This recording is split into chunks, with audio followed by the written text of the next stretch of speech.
Hi friends, ನೀವು ನೋಡ್ತಿದ್ದೀರಾ NS education channel. ಇವತ್ತು ನಾವು ಸೆಕೆಂಡ್ PU ವ್ಯವಹಾರ ಅಧ್ಯಯನ ಅಂದರೆ ಬಿಸ್ನೆಸ್ ಸ್ಟಡೀಸ್ನ ಫಸ್ಟ್ ಟೆಸ್ಟ್ಗೆ ಇಂಪಾರ್ಟೆಂಟ್ ಕ್ವಶನ್ಗಳನ್ನು ಚರ್ಚೆ ಮಾಡೋಣ. ಓಕೆ, ಬನ್ನಿ ಈ ವಿಡಿಯೋದಲ್ಲಿ ನೋಡೋಣ. ಅದಲ್ಲದೆ ನಾವು ಎಲ್ಲ ವಿಷಯಗಳ ಅಂದರೆ ಕನ್ನಡ ಹಾಗೆ ಎಕನಾಮಿಕ್ಸ್ ಮತ್ತು ಹಿಸ್ಟ್ರಿ ಈ ಮೂರು ವಿಷಯಗಳು ಫಸ್ಟ್ ಟೆಸ್ಟ್ನ ಇಂಪಾರ್ಟೆಂಟ್ ಕ್ವಶನ್ಗಳನ್ನು ಕವರ್ ಮಾಡಿಕೊಟ್ಟಿದ್ದೀವಿ ವಿಡಿಯೋದಲ್ಲಿ. ಒಂದ್ಸಲ ಚಾನೆಲ್ ವಿಸಿಟ್ ಮಾಡ್ಕೊಂಡು ನೋಡಿ. ಓಕೆ, ಬನ್ನಿ ಸ್ಟಾರ್ಟ್ ಮಾಡೋಣ. MCQ ಕ್ವಶನ್ಗಳನ್ನು ನೋಡೋಣ. ಈ ಕೆಳಗಿನವುಗಳಲ್ಲಿ ಯಾವುದು ನಿರ್ವಹಣೆಯ ಕಾರ್ಯವಲ್ಲ? ಸಹಕಾರ ಇದು ನಿರ್ವಹಣೆಯ ಕಾರ್ಯವಲ್ಲ. ಎರಡನೇ ಪ್ರಶ್ನೆ, ನಿರ್ವಹಣೆಯನ್ನು ಏನೆಂದು ಪರಿಗಣಿಸಲಾಗಿದೆ? ನಿರ್ವಹಣೆಯನ್ನು ಕಲೆ ಮತ್ತು ವಿಜ್ಞಾನ ಎರಡೆಂದು ಸಹ ಪರಿಗಣಿಸಲಾಗಿದೆ. ಮೂರನೇ ಪ್ರಶ್ನೆ, ಇದು ಹಾಟ್ಸ್ ಕ್ವಶನ್ ನೋಡಿ.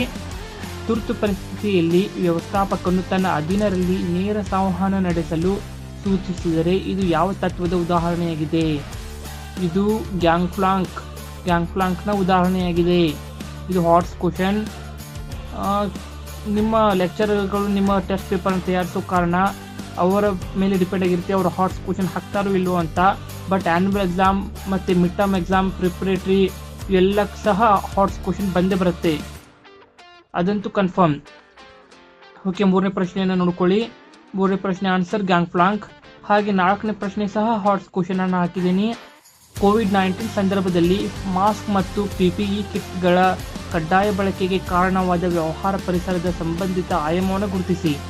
ನೋಡಿ, ಇನ್ನೊಂದ್ಸಲ ಓದ್ತೀನಿ. ಕೋವಿಡ್-19 ಸಂದರ್ಭದಲ್ಲಿ ಮಾಸ್ಕ್ ಮತ್ತು PPE ಕಿಟ್ಗಳ ಕಡ್ಡಾಯ ಬಳಕೆಗೆ ಕಾರಣವಾದ ವ್ಯವಹಾರ ಪರಿಸರದ ಸಂಬಂಧಿತ ಆಯಾಮ. ಇಲ್ಲಿ ಅಬ್ಸರ್ವ್ ಮಾಡಿ, ಕಡ್ಡಾಯ ಬಳಕೆ. ಓಕೆ, ಕಾನೂನಾತ್ಮಕ ಆಯಾಮಕ್ಕೆ ಇದು ಬರ್ತದೆ. ಯಾಕಂದರೆ ನೋಡಿ, ಇಲ್ಲಿ ಆ ಸಂದರ್ಭದಲ್ಲಿ ನೀವು ಸಹ ಕೋವಿಡ್ ಬ್ಯಾಚ್ ಅನಿಸ್ತತೆ. ಕೋವಿಡ್ ಸಂದರ್ಭದಲ್ಲಿ ಇದನ್ನು ಕಡ್ಡಾಯವಾಗಿ ಬಳಕೆ ಮಾಡಬೇಕಂತ ಆದೇಶ ಮಾಡಿದ್ರು. ಇದು ಕಾನೂನಾತ್ಮಕ ಆಯಾಮ. ಓಕೆ, ನಿಮ್ಮ ಈ ವ್ಯವಹಾರ ಪರಿಸರದ ರೂಲ್ಸ್ಗಳನ್ನು ನಾನು ಕವರ್ ಮಾಡಿಕೊಟ್ಟಿದ್ದೀನಿ. ಆ ಪಾಠದಿಂದ ನಿಮಗೆ 4 ಅಂಕದ 2 ಪ್ರಶ್ನೆ ಬರುತ್ತೆ ನಿಮ್ಮ ಆ್ಯನ್ಯುವಲ್ ಎಕ್ಸಾಮಲ್ಲಿ. ಒಂದು ನಾರ್ಮಲ್ ಕ್ವಶನ್, ಡೈರೆಕ್ಟ್ ಕ್ವಶನ್ ಬರುತ್ತೆ. ಹಾಗೆ ಇನ್ನೊಂದು ಹಾಟ್ಸ್ ಕ್ವಶನ್, 4 ಅಂಕದ್ದು ಹಾಟ್ಸ್ ಕ್ವಶನ್ ಬರುತ್ತೆ. ಆ 4 ಅಂಕದಲ್ಲೂ ಸಹ ಸೇಮ್ ಹೀಗೆ ಇರುತ್ತೆ. ಹುಷಾರಾಗಿ ಆ ಪಾಠನ ಹ್ಯಾಂಡಲ್ ಮಾಡಿ. ಬಟ್ ನಿಮಗೆ ಆ ಪಾಠ ಬಿಡಕ್ಕೆ ಹೋಗಬೇಡಿ. 4 ಅಂಕದ 2 ಪ್ರಶ್ನೆ ಬರುತ್ತೆ. ಟೋಟಲ್ 8 ಅಂಕ ಆ 4 ಅಂಕದ ಪ್ರಶ್ನೆಗಳಲ್ಲಿ ಸಿಗುತ್ತೆ. ಓಕೆ, 4ನೇ ಪ್ರಶ್ನೆ ಆನ್ಸರ್ ಕಾನೂನಾತ್ಮಕ ಆಯಾಮ. 5ನೇ ಪ್ರಶ್ನೆ ನೋಡ್ಕೊಳ್ಳಿ. ಈ ಕೆಳಗಿನವುಗಳಲ್ಲಿ ಯಾವುದು ವ್ಯವಹಾರ ಪರಿಸರದ ಲಕ್ಷಣವಲ್ಲ? ವ್ಯವಹಾರ ಪರಿಸರದ ಲಕ್ಷಣವಲ್ಲವೆಂದು ಕೇಳ್ತಾರೆ. ಇದು ನೌಕರರು ವ್ಯವಹಾರ ಪರಿಸರದ ಲಕ್ಷಣವಲ್ಲ. ಹೊಂದಿಸಿ ಬರೆಯಿರಿ ನೋಡೋಣ. ಸಾಮಾಜಿಕ ಉದ್ದೇಶಕ್ಕೆ ಪರಿಸರ ಸ್ನೇಹಿ ವಿಧಾನಗಳು. ಓಕೆ, ರಿಪೇರ್ ಬಾಸ್ ಕಾರ್ಯಾತ್ಮಕ ಮೇಲ್ವಿಚಾರಣೆಗೆ ಸೇರುತ್ತೆ. ಸಂಘಭಾವನೆ ಇದು ಗುಂಪು ಸ್ಫೂರ್ತಿ. ಹಾಗೆ 4ನೇ ಪ್ರಶ್ನೆ ನೋಡಿ, ನೋಟು ಅಮಾನ್ಯೀಕರಣ. ಇದು ತುಂಬ ಇಂಪಾರ್ಟೆಂಟ್. ನಿಮಗೆ 1 ಅಂಕಕ್ಕೆ ಸಹ ಅಂದರೆ ಡೈರೆಕ್ಟ್ ಕೇಳ್ಬೋದು. ಒಂದು ಪದ ಅಥವಾ ಒಂದು ವಾಕ್ಯದಲ್ಲೂ ಸಹ ನೋಟು ಅಮಾನ್ಯೀಕರಣ ಯಾವಾಗ ಆಯಿತು ಅಂತ ಹೇಳಿ. ನೋಟು ಅಮಾನ್ಯೀಕರಣ ನವೆಂಬರ್ 8, 2016 ಆಗಿರ್ತದೆ.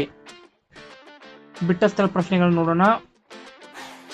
7ನೇ ಪ್ರಶ್ನೆ, ನಿರ್ವಹಣೆಯ ಡ್ಯಾಶ್ ಹಂತವು ಸಂಸ್ಥೆ ಹಿರಿಯ ಅಧಿಕಾರಿಗಳ ಒಳಗೊಂಡಿರುತ್ತದೆ. ನಿರ್ವಹಣೆಯ ಉನ್ನತ ಹಂತವು ಸಂಸ್ಥೆ ಹಿರಿಯ ಅಧಿಕಾರಿಗಳ ಒಳಗೊಂಡಿರುತ್ತದೆ. ಅಂದರೆ ಮ್ಯಾನೇಜ್ಮೆಂಟ್ನ ಟಾಪ್ ಪೊಸಿಷನ್ ಎಲ್ಲಿ ಹಿರಿಯ ಅಧಿಕಾರಿಗಳಿರ್ತಾರೆ. 8ನೇ ಪ್ರಶ್ನೆ, ಡ್ಯಾಶ್ ರವರನ್ನು ವೈಜ್ಞಾನಿಕ ನಿರ್ವಹಣೆಯ ಪಿತಾಮಹ ಎಂದು ಕರೆಯಲಾಗ್ತದೆ. ಕನ್ಫ್ಯೂಸ್ ಆಗಬೇಡಿ, ಅವರು ಕೇಳಿರೋದು ವೈಜ್ಞಾನಿಕ ನಿರ್ವಹಣೆ ಪಿತಾಮಹ. ಹಾಗಂತ ಅಂದರೆ ಬರೋದು FW ಟೇಲರ್. ಅದೇ ಸಾಮಾನ್ಯ ನಿರ್ವಹಣೆ ಪಿತಾಮಹ ಎಂದು ಬಂದರೆ ಹೆನ್ರಿ ಫಿಯೋಲ್. ಓಕೆ, ನೋಡ್ಕೊಳ್ಳಿ, ವೈಜ್ಞಾನಿಕ ನಿರ್ವಹಣೆ ಪಿತಾಮಹ FW ಟೇಲರ್. 9ನೇ ಪ್ರಶ್ನೆ, ವ್ಯವಹಾರ ಪರಿಸರವು ಡ್ಯಾಶ್ ಆಗಿದೆ ಅಥವಾ ಡ್ಯಾಶ್ವಾಗಿದೆ. ವ್ಯವಹಾರ ಪರಿಸರವು ಚಲನಶೀಲವಾಗಿದೆ. ಓಕೆ, ಅದು ಚೇಂಜ್ ಆಗ್ತಾ ಇರುತ್ತೆ ಬರ್ತಾ. 10ನೇ ಪ್ರಶ್ನೆ, ಡ್ಯಾಶ್ ಪರಿಸರವು ಸರಕುಗಳ ಬೇಡಿಕೆ ಮತ್ತು ಪೂರೈಕೆಗಳ ಮೇಲಿನ ಪರಿಣಾಮ ಬೀರುತ್ತದೆ. ಡ್ಯಾಶ್ ಪರಿಸರ ಯಾವುದು? ಆರ್ಥಿಕ ಪರಿಸರ ಎಂಬುದು ಸರಕುಗಳ ಬೇಡಿಕೆ ಮತ್ತು ಪೂರೈಕೆಗಳ ಮೇಲೆ ಪರಿಣಾಮ ಬೀರುತ್ತದೆ. ಬಿಟ್ಟ ಸ್ಥಳ ನೋಡಿ ಆಯಿತು. ಬನ್ನಿ, ಈಗ ಒಂದು ಪದ ಅಥವಾ ಒಂದು ವಾಕ್ಯದಲ್ಲಿ ವಿವರಿಸಿ. ದಕ್ಷತೆ ಎಂದರೇನು? ದಕ್ಷತೆ ಎಂದರೆ ಕಾರ್ಯವನ್ನು ಸರಿಯಾಗಿ ಮತ್ತು ಕನಿಷ್ಠ ವೆಚ್ಚದೊಂದಿಗೆ ನಿರ್ವಹಿಸುವುದಾಗಿದೆ. ನಿರ್ವಹಣೆಯ ಯಾವುದಾದರೂ ಒಂದು ಆಯಾಮವನ್ನು ತಿಳಿಸಿ. ಕೆಲಸದ ನಿರ್ವಹಣೆ, ವ್ಯಕ್ತಿಗಳ ನಿರ್ವಹಣೆ, ಹಾಗೆ ಕಾರ್ಯಾಚರಣೆಗಳ ನಿರ್ವಹಣೆ. ಇದು ಮೊದಲನೇ ಕ್ವಶನ್. ದಕ್ಷತೆ ಎಂದರೇನು? ತುಂಬ ಇಂಪಾರ್ಟೆಂಟ್. 2026 ಆ್ಯನ್ಯುವಲ್ ಎಕ್ಸಾಮ್ಗೆ ಈ ಪ್ರಶ್ನೆ ಬಂದಿತ್ತು, ನೆನಪಿರಲಿ. ವ್ಯವಹಾರ ಪರಿಸರದ ಅರ್ಥವನ್ನು ನೀಡಿ. ವ್ಯವಹಾರ ಸಂಸ್ಥೆಯ ಮೇಲೆ ಪರಿಣಾಮ ಬೀರುವ ಆದರೆ ವ್ಯವಹಾರ ಸಂಸ್ಥೆಯ ನಿಯಂತ್ರಣದಲ್ಲಿ ಇಲ್ಲದ ಎಲ್ಲ ಅಂಶಗಳ ಒಟ್ಟು ಮೊತ್ತವೇ ವ್ಯವಹಾರ ಪರಿಸರವಾಗಿದೆ. ಸಿಂಪಲ್ ಆಗಿ ಅರ್ಥ ಮಾಡ್ಕೊಳ್ಳಿ. ಈ ಎಲ್ಲ ಅಂಶಗಳು ವ್ಯವಹಾರ ಪರಿಸರಕ್ಕೆ ಪರಿಣಾಮ ಬೀರುತ್ತವೆ. ನೋಡಿ ಇಲ್ಲಿ, ವ್ಯವಹಾರ ಸಂಸ್ಥೆಯ ಮೇಲೆ ಪರಿಣಾಮ ಬೀರುವ ಆದರೆ ವ್ಯವಹಾರ ಸಂಸ್ಥೆಯ ನಿಯಂತ್ರಣದಲ್ಲಿ ಇಲ್ಲದ ಎಲ್ಲ ಅಂಶಗಳ ಒಟ್ಟು ಮೊತ್ತ ಅಥವಾ ಎಲ್ಲ ಪ್ರಭಾವ ಬೀರುವ ನಿಯಂತ್ರಣದಲ್ಲಿ ಇಲ್ಲದ ಎಲ್ಲ ಅಂಶಗಳು ವ್ಯವಹಾರ ಪರಿಸರವಾಗಿವೆ ಅಷ್ಟು ಬರೀಬಹುದು. ಇಲ್ಲವೇ ನಿಯಂತ್ರಣದಲ್ಲಿ ಇಲ್ಲದ ಎಲ್ಲ ಅಂಶಗಳ ಒಟ್ಟು ಮೊತ್ತವೇ ವ್ಯವಹಾರ ಪರಿಸರವಾಗಿದೆ, ಹೀಗೆ ಸಹ ಬರೀಬಹುದು. ಈ ತುಂಬ ಇಂಪಾರ್ಟೆಂಟ್ ಪ್ರಶ್ನೆ ನೋಡ್ಕೊಳ್ಳಿ. ಇಲ್ಲಿ ಬಂತು ನೋಡಿ, ವಿಸ್ತರಿಸಿ.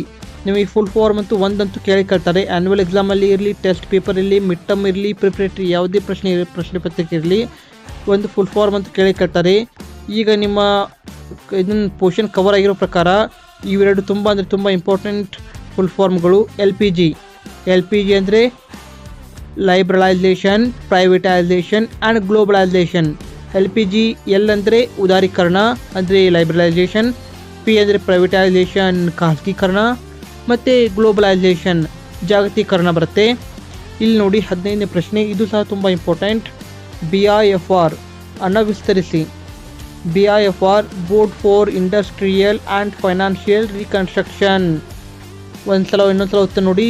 BIFR ಇದರ full form board for industrial and financial reconstruction. Okay, ಬನ್ನಿ 2 ಅಂಕದ ಪ್ರಶ್ನೆಯನ್ನು ನೋಡೋಣ. ನಿರ್ವಹಣೆಯನ್ನು ವ್ಯಾಖ್ಯಾನಿಸಿ. ಇದು ನಿಮಗೆ ಫಸ್ಟ್ ಚಾಪ್ಟರ್, ನಿರ್ವಹಣೆ ಸ್ವರೂಪ ಮತ್ತು ನಿರ್ವಹಣೆ ಮಹತ್ವ. ಈ ಚಾಪ್ಟರ್ನಲ್ಲಿನ 2 ಅಂಕದ ಬಹಳ ಇಂಪಾರ್ಟೆಂಟ್ ಕ್ವಶನ್ ಇದು. ನಿರ್ವಹಣೆಯನ್ನು ವ್ಯಾಖ್ಯಾನಿಸಿ. ನಿರ್ವಹಣೆಯ ಇದನ್ನು ಬರೆಯೋದು ವ್ಯಾಖ್ಯಾನ. ಹಾಗೆ 2ನೇ ಪ್ರಶ್ನೆ 2 ಅಂಕದಲ್ಲಿ, ನಿರ್ವಹಣೆ ಯಾವುದಾದ್ರೂ 2 ಸಂಘಟನಾತ್ಮಕ ಉದ್ದೇಶಗಳನ್ನು ತಿಳಿಸಿ. ಸಂಘಟನಾತ್ಮಕ ಉದ್ದೇಶಗಳೆಂದರೆ ಅಸ್ತಿತ್ವ, ಲಾಭ, ಬೆಳವಣಿಗೆ.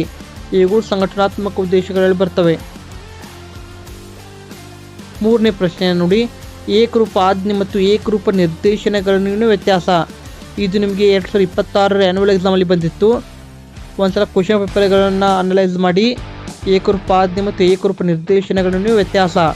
ಏಕರೂಪ ಆಜ್ಞೆ ಎಂಬುದು ಒಬ್ಬ ಅಧೀನಾಧಿಕಾರಿಯು ಒಬ್ಬ ಮೇಲಾಧಿಕಾರಿಯಿಂದ ಮಾತ್ರ ಆದೇಶಗಳನ್ನು ಪಡೆಯುವುದು ಮತ್ತು ಅವನೊಬ್ಬನಿಗೆ ಹೊಣೆಗಾರನಾಗಿರುವುದಾಗಿರುತ್ತದೆ. ಇದು ಒಬ್ಬ ಕಾರ್ಮಿಕನ ಮೇಲೆ ಮಾತ್ರ ಪರಿಣಾಮ ಬೀರುತ್ತದೆ. ಅದೇ ಏಕರೂಪ ನಿರ್ದೇಶನ, ಇದು ಸಾಮಾನ್ಯವಾಗಿ ಒಂದೇ ಉದ್ದೇಶವನ್ನು ಹೊಂದಿರುವ ಒಂದು ಗುಂಪು ಚಟುವಟಿಕೆಯು ಒಬ್ಬ ಮುಖ್ಯಸ್ಥ ಮತ್ತು ಒಂದು ಯೋಜನೆ ಹೊಂದಿರಬೇಕು. ಇದರ ಅರ್ಥ ಇದಾಗಿರುತ್ತದೆ, ಇದು ಇಡೀ ಗುಂಪಿನ ಮೇಲೆ ಪರಿಣಾಮ ಬೀರುತ್ತದೆ. ಇವೇ 2 ವ್ಯತ್ಯಾಸಗಳಾಗ್ತವೆ. ಶ್ರೇಣೀಕೃತ ಸರಪಳಿ ಎಂದರೇನು? ಇದು ಸಹ ತುಂಬ ಇಂಪಾರ್ಟೆಂಟ್ ಕ್ವಶನ್, ನೋಡ್ಕೊಳ್ಳಿ. ಈ 4 ಪ್ರಶ್ನೆಗಳಲ್ಲಿ ನಿಮಗೆ ನಿಮ್ಮ ಟೆಸ್ಟ್ ಪೇಪರ್ಗೆ ಬರ್ತದೆ.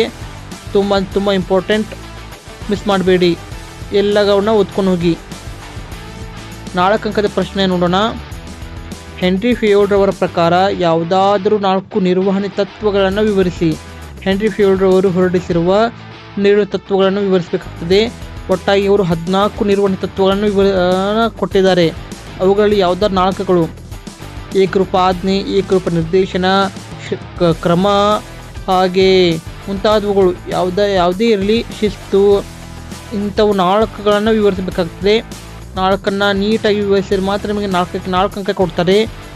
ನಾನು ಈ ಎಲ್ಲ ಚಾಪ್ಟರ್ಗಳ ಆ ಕ್ವಶನ್ ಆನ್ಸರ್ಗಳನ್ನು ಕವರ್ ಮಾಡಿಕೊಟ್ಟಿದ್ದೀನಿ ನಾನು ಚಾನಲಲ್ಲಿ. ಆ ವಿಡಿಯೋಗಳನ್ನು ನೋಡಿದರೆ ನಿಮಗೆ ಗೊತ್ತಾಗುತ್ತೆ. ಇವುಗಳ ಆನ್ಸರ್ ನೀಟಾಗಿ 4 ಅಂಕಿಗೆ ಹೇಗೆ ಪ್ರೆಸೆಂಟ್ ಮಾಡಬೇಕನ್ನೋದನ್ನು ನಾನು ತಿಳಿಸ್ಕೊಟ್ಟಿದ್ದೀನಿ. ಆ ವಿಡಿಯೋಗಳನ್ನು ನೋಡಿ, ಒಂದ್ಸಲ ಚಾನಲ್ ವಿಸಿಟ್ ಮಾಡಿ ನೋಡಿ. ನಿಮಗೆ ಬೇಕಾದ ಎಲ್ಲ ನೋಟ್ಸ್ಗಳು ಸಹ ಸಿಗ್ತವೆ. ಹಾಗೆ 4 ಅಂಕದಲ್ಲಿ 2ನೇ ಪ್ರಶ್ನೆ ನೋಡಿ, ವೈಜ್ಞಾನಿಕ ನಿರ್ವಹಣೆಯ ಯಾವುದಾದ್ರೂ 4 ತಂತ್ರಗಳನ್ನು ವಿವರಿಸಿ. 4 ತಂತ್ರಗಳನ್ನು ಕೇಳಿದ್ದಾರೆ. ಅವುಗಳೆಂದರೆ ವಿಧಾನಾಧ್ಯಯನ, ಆಯಾಸ ಅಧ್ಯಯನ, ಚಲನೆ ಅಧ್ಯಯನ ಮತ್ತು ಶ್ರಮ ಮತ್ತು ಆಯಾಸ ಅಧ್ಯಯನ. ಟೋಟಲ್ ಆಗಿ 4 ತಂತ್ರಗಳಿವೆ.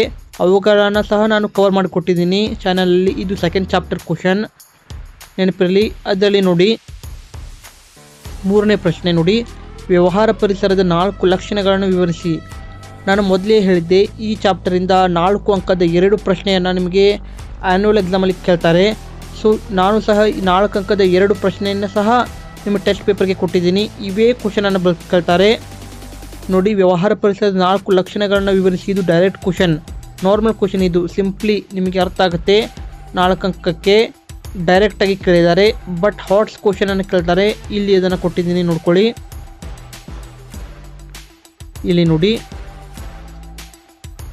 ಇದು ನಿಮಗೆ ಟೆಸ್ಟ್ ಪೇಪರ್ಗೆ ಬರುತ್ತೆ, ಮಿಡ್ ಟರ್ಮ್ಗೆ ಬರುತ್ತೆ, ಪ್ರಿಪ್ರೇಟ್ರಿ, ಅದೇ ಯಾಕೆ ಆ್ಯನ್ಯುವಲ್ ಎಕ್ಸಾಮಲ್ಲೂ ಸಹ ಬರುತ್ತೆ. ಈ ಕೆಳಗಿನವುಗಳಿಗೆ ಸಂಬಂಧಪಟ್ಟ ವ್ಯವಹಾರ ಪರಿಸರದ ಆಯಾಮವನ್ನು ಗುರುತಿಸಿ. ಇದು ಪಕ್ಕಾ ಹಾಟ್ಸ್ ಕ್ವಶನ್. ಬ್ಯಾಂಕುಗಳು ಗೃಹ ಸಾಲಗಳ ಮೇಲಿನ ಬಡ್ಡಿ ದರವನ್ನು ಇಳಿಸುತ್ತಿವೆ. ಓಕೆ, ಈ ವಾಕ್ಯದಲ್ಲಿ ಅಡಗಿರುವ ವ್ಯವಹಾರ ಪರಿಸರದ ಆಯಾಮವನ್ನು ಗುರುತಿಸಿ ಅಥವಾ ಬರೆಯಿರಿ ಅಂತ ಕೊಟ್ಟಿದ್ದಾರೆ. ಜಸ್ಟ್ 4 ಪದ ಬರೆದರೆ ಸಾಕು, ನಿಮಗೆ 4 ಅಂಕ ಕೊಡ್ತಾರೆ. ಮೊದಲನೇದು ಆನ್ಸರ್, 2ನೇ ಆನ್ಸರ್, ಸಿದು ಆನ್ಸರ್, ಡಿದು ಆನ್ಸರ್. ಇವುಗಳನ್ನ ಬರೆದರೆ ಸಾಕು, 4ಕ್ಕೆ 4 ಅಂಕ ಕೊಡ್ತಾರೆ. ಇವುಗಳನ್ನು ನಾನು ಎಕ್ಸ್ಪ್ಲನೇಷನ್ ಸಹಿತ ನನ್ನ ವಿಡಿಯೋದಲ್ಲಿ ಕವರ್ ಮಾಡಿಕೊಟ್ಟಿದ್ದೀನಿ. ಬೇರೆ ವಿಡಿಯೋದಲ್ಲಿ ವ್ಯವಹಾರ ಪರಿಸರ ಈ ಪಾಠದ ಪ್ರಶ್ನೋತ್ತರಗಳಲ್ಲಿ ಕವರ್ ಮಾಡಿದ್ದೀನಿ. ಒಂದ್ಸಲ ಚಾನಲ್ ವಿಸಿಟ್ ಮಾಡಿ, ನಿಮಗೆ ಗೊತ್ತಾಗುತ್ತೆ. ಇದರ ಎಕ್ಸ್ಪ್ಲನೇಷನ್ ಸಹ ಮಾಡಿದ್ದೀನಿ. 2ನೇ ಪ್ರಶ್ನೆ ನೋಡಿ, ಕೆಲಸ ಮಾಡುವ ಮಹಿಳೆಯರ ಸಂಖ್ಯೆ ಹೆಚ್ಚುತ್ತಿದೆ. ಮಹಿಳೆಯರು ಅಂದರೆ ಇದು ಸಾಮಾಜಿಕವಾಗಿ ಕೇಳಿದ್ದಾರೆ, ಅಂದರೆ ಸಾಮಾಜಿಕ ಪರಿಸರ. ಓಕೆ, ನಾನು ವಿಡಿಯೋ ಕವರ್ ಮಾಡಿ ಕೊಟ್ಟಿದ್ದೀನಿ. ಅದರಲ್ಲಿ ನೋಡಿ, ನಾನು ತುಂಬ ಎಕ್ಸ್ಪ್ಲೇನ್ ಮಾಡೋಕ್ಕೆ ಹೋದರೆ ವಿಡಿಯೋ ಲೆಂದಿ ಆಗುತ್ತೆ. ವ್ಯವಹಾರ ಪರಿಸರದ ಪ್ರಶ್ನೋತ್ತರಗಳಂತೇಳಿ ಟೈಟಲ್ ಕೊಟ್ಟಿದ್ದೀನಿ. ಅದರಲ್ಲಿ ನೋಡಿ ಗೊತ್ತಾಗುತ್ತೆ. ಅಂತರ್ಜಾಲ ಅಥವಾ ಇಂಟರ್ನೆಟ್ ಬಳಸಿ ಬಸ್, ರೈಲ್ವೆ ಟಿಕೆಟ್ ರಿಸರ್ವೇಷನ್ ಮಾಡುವುದು. ಇದು ಯಾವ ಪರಿಸರದ ಆಯಾಮವನ್ನು ಗುರುತಿಸಬೇಕಾಗ್ತದೆ. ಹಾಗೆ 4ನೇದು ನೋಡಿ, ಇಲ್ಲಿ ಮದ್ಯಪಾನೀಯಗಳಿಗೆ ಜಾಹೀರಾತು ನೀಡುವುದನ್ನು ನಿಷೇಧಿಸಲಾಗಿದೆ. ನಿಷೇಧನೆ ಹೊರಡಿಸಲಾಗಿದೆ. ನಿಷೇಧನೆ ಅಂದರೆ ಇದು ಯಾವುದಕ್ಕೆ ಬರುತ್ತೆ ಗೊತ್ತಾ? ಕಾನೂನಾತ್ಮಕ ಪರಿಸರ. ಕಾನೂನಾತ್ಮಕವಾಗಿ ಮದ್ಯಪಾನ ಮಾಡುವುದನ್ನು ನಿಷೇಧಿಸಲಾಗಿದೆ.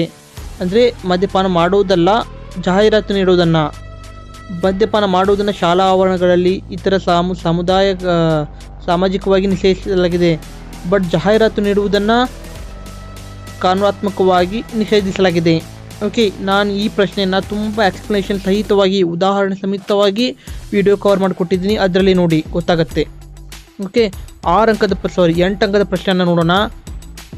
ಯಾವ್ಯಾವ ಪ್ರಶ್ನೆಯನ್ನು ಕೊಟ್ಟಿದ್ದೀನಿ ನೋಡಿ. ಇಲ್ಲಿ 8 ಅಂಕದ ಪ್ರಶ್ನೆಯಲ್ಲಿ ನಿರ್ವಹಣೆ ಗುಣಲಕ್ಷಣಗಳನ್ನು ವಿವರಿಸಿ. ಇದು ಫಸ್ಟ್ ಚಾಪ್ಟರ್ ಅಲ್ಲಿರೋ ಕ್ವಶನ್ಗಳು. ತುಂಬ ಇಂಪಾರ್ಟೆಂಟ್. ನಿಮ್ಮ ಫಸ್ಟ್ ಚಾಪ್ಟರಿಂದ 8 ಅಂಕದ ಒಂದು ಪ್ರಶ್ನೆ ಬರುತ್ತೆ. ಅವುಗಳಲ್ಲಿ ನೋಡಿ, ಇಲ್ಲಿ ನಾವು 2 ಸಹ ಇಂಪಾರ್ಟೆಂಟ್ ಇವೆ. ನಿರ್ವಹಣೆ ಗುಣಲಕ್ಷಣಗಳನ್ನು ವಿವರಿಸಿ, ಹಾಗೆ ನಿರ್ವಹಣೆಯ ಉದ್ದೇಶಗಳನ್ನು ವಿವರಿಸಿ. 8 ಅಂಕದ ಒಂದೇ ಪ್ರಶ್ನೆ ಬರೀಬೇಕಾಗ್ತದೆ ನಿಮಗೆ ಟೆಸ್ಟ್ ಪೇಪರ್ಗೆ. 2 ಅಂತ ಕೇಳೋದಿಲ್ಲ. ಆಪ್ಷನ್ ಕೊಟ್ಟಿರ್ತಾರೆ 2ರಲ್ಲಿ. ಫಸ್ಟ್ ಚಾಪ್ಟರಿಂದನೇ ನಿಮಗೆ ಚಾಯ್ಸ್ ಮಾಡಿರ್ತಾರೆ. ಫಸ್ಟ್ ಚಾಪ್ಟರಲ್ಲಿ ನನಗೆ ತುಂಬ ಚಾನ್ಸಸ್ ಇದೆ. ನಿರ್ವಹಣೆ ಗುಣಲಕ್ಷಣಗಳನ್ನು ವಿವರಿಸಿ, ಇದೇ ಪ್ರಶ್ನೆ ಬರುತ್ತೆ ನಿಮಗೆ ಟೆಸ್ಟ್ ಪೇಪರ್ಗೆ. ಹಾಗೆ ತುಂಬ ಸಲ ಆ್ಯನ್ಯುವಲ್ ಎಕ್ಸಾಮ್ಗೆ ಕೂಡ ರಿಪೀಟ್ ಆಗಿದೆ. ಈ ಕೆಳಗಿನ ಪ್ರಶ್ನೆ ಒಂದ್ಸಲ ನೋಡ್ಕೊಳ್ಳಿ. ನಿರ್ವಹಣೆಯ ಉದ್ದೇಶಗಳನ್ನು ವಿವರಿಸಿ. ನಿರ್ವಹಣೆ ಉದ್ದೇಶಗಳಲ್ಲಿ ಸಂಘಟನಾತ್ಮಕ ಉದ್ದೇಶಗಳು, ಸಾಮಾಜಿಕ ಉದ್ದೇಶಗಳು, ವೈಯಕ್ತಿಕ ಉದ್ದೇಶಗಳು. ನೆನಪಿರಲಿ, ಈ ಪ್ರಶ್ನೆ 2026ರ ಆ್ಯನ್ಯುವಲ್ ಎಕ್ಸಾಮ್ಗೆ ಬಂದಿತ್ತು. ನಿರ್ವಹಣೆ ಉದ್ದೇಶಗಳನ್ನು ವಿವರಿಸಿ. ನಾನೇ ಅಟೆಂಡ್ ಮಾಡಿದ್ದೆ ಆ ಎಕ್ಸಾಮ್. ತುಂಬ ಈಸಿ ಕ್ವಶನ್.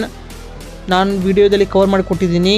ನಿರ್ವಹಣೆಯ ಫಸ್ಟ್ ಚಾಪ್ಟರ್ ಇದನ್ನು ಓಪನ್ ಮಾಡಿ, ನನ್ನ ಚಾನಲ್ ಓಪನ್ ಮಾಡಿ ನೋಡ್ಕೊಳ್ಳಿ. ಬಿಸ್ನೆಸ್ ಸ್ಟಡೀಸ್ನ ಪ್ಲೇ ಲಿಸ್ಟಿಗೆ ಹೋಗಿ, ಅದರಲ್ಲಿ ಗೊತ್ತಾಗುತ್ತೆ.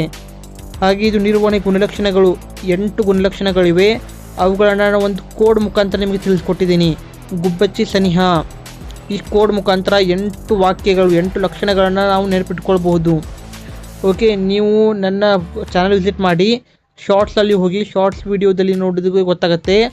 ನಿರ್ವಹಣೆ ಗುಣಲಕ್ಷಣಗಳನ್ನು ಹೇಗೆ ಜಸ್ಟ್ ಗುಬ್ಬಚ್ಚಿ ಸನಿಹ ಈ ಪದದಲ್ಲಿ ಆ 8 ಲಕ್ಷಣಗಳನ್ನು ಕೋಡ್ ವರ್ಡ್ ಮಾಡಿ ನಿಮಗೆ ಕೊಟ್ಟಿದ್ದೀನಿ. ಒಂದ್ಸಲ ವಿಡಿಯೋ ನೋಡಿ, ಅದರಲ್ಲಿ ಶಾರ್ಟ್ ವಿಡಿಯೋದಲ್ಲಿ ಎಲ್ಲ ಕವರ್ ಮಾಡಿ ಕೊಟ್ಟಿದ್ದೀನಿ.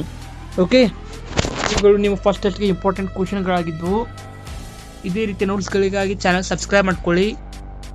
ಫಸ್ಟ್ ಟೆಸ್ಟ್ನ ಎಲ್ಲ ವಿಷಯದ ಇಂಪಾರ್ಟೆಂಟ್ ಕ್ವಶನ್ಗಳನ್ನು ಕವರ್ ಮಾಡಿಕೊಟ್ಟಿದ್ದೀನಿ. ಹಾಗೆ ಎಲ್ಲ ವಿಷಯಗಳನ್ನ ನೋಟ್ಸ್ಗಳನ್ನು ಕವರ್ ಮಾಡಿದ್ದೀನಿ. ಒಂದ್ಸಲ ಚಾನಲ್ ವಿಸಿಟ್ ಮಾಡಿ ನೋಡಿ. Thank you. ವಿಡಿಯೋ ನೋಡಿದ್ದಕ್ಕೆ ಥ್ಯಾಂಕ್ ಯು.